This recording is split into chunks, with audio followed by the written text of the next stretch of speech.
آپ کیا سمجھتے ہیں کہ ایف آئی آر جس نے کروائی ہے کیا ایف آئی آر اسی کو کروانی چاہیے تھی؟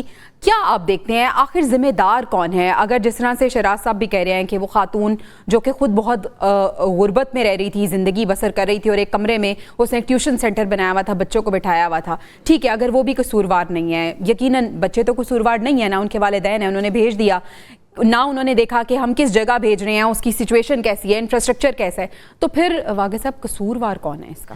کہانی اور بات تو بڑی لمبی اور دکھ بھری ہے، لیکن ہمارے پاس ٹائم بہت کم ہے۔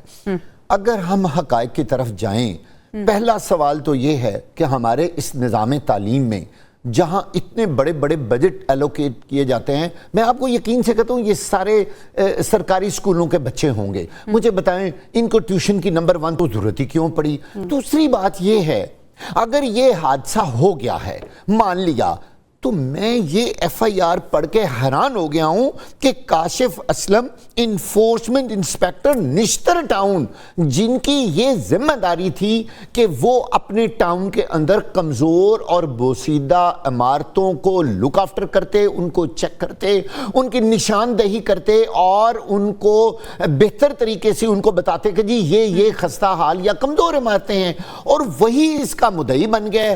میں یقین کریں، پوری ایمانداری سے میں ایک بات آپ کو کہوں کہ اس کے ملزم اور ہیں۔ مجھے بتائیے وہ جو مکان کے مالک ہیں ان کے خلاف ایف آئی آر کا کیا تک بنتا ہے؟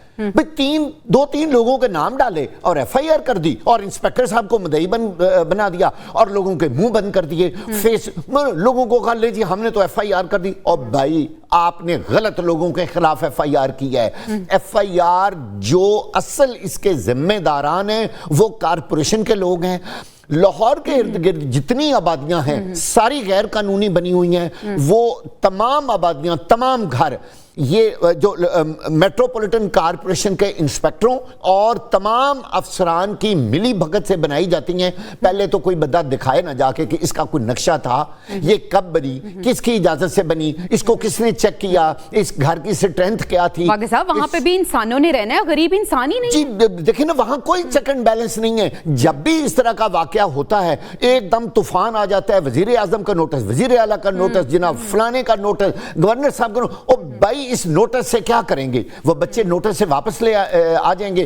ہم ہر بڑے واقعے پہ بس نوٹس لے لیا، فلانے نوٹس لے لیا، فلانے نوٹس لے لیا۔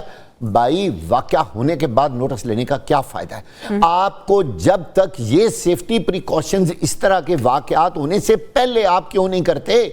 یہ بچوں کا واقعہ ہونے سے پہلے یہ دیکھتے کہ جی وہاں کہاں اس طرح کے ٹیوشن سینٹر بنے ہوئے ہیں، ہم اچھا اس طرح کا کوئی قانون ہی نہیں ہے، کوئی ادارہ ہی نہیں ہے۔ اچھا واقع صاحب آپ نے ایک پوائنٹ ہائی لائٹ کیا ہے کہ اس واقعے کا جو مقدمہ جس نے درج کیا انفورسمنٹ انسپیکٹر تو ذمہ دار ہے، وہی ذمہ دار ہے، اس کی جے ڈیز کیا ہیں میں آپ سے جاننے کی کوشش کروں گی۔ شوکت پراچا صاحب بھی ہمارے ساتھ موجود ہیں۔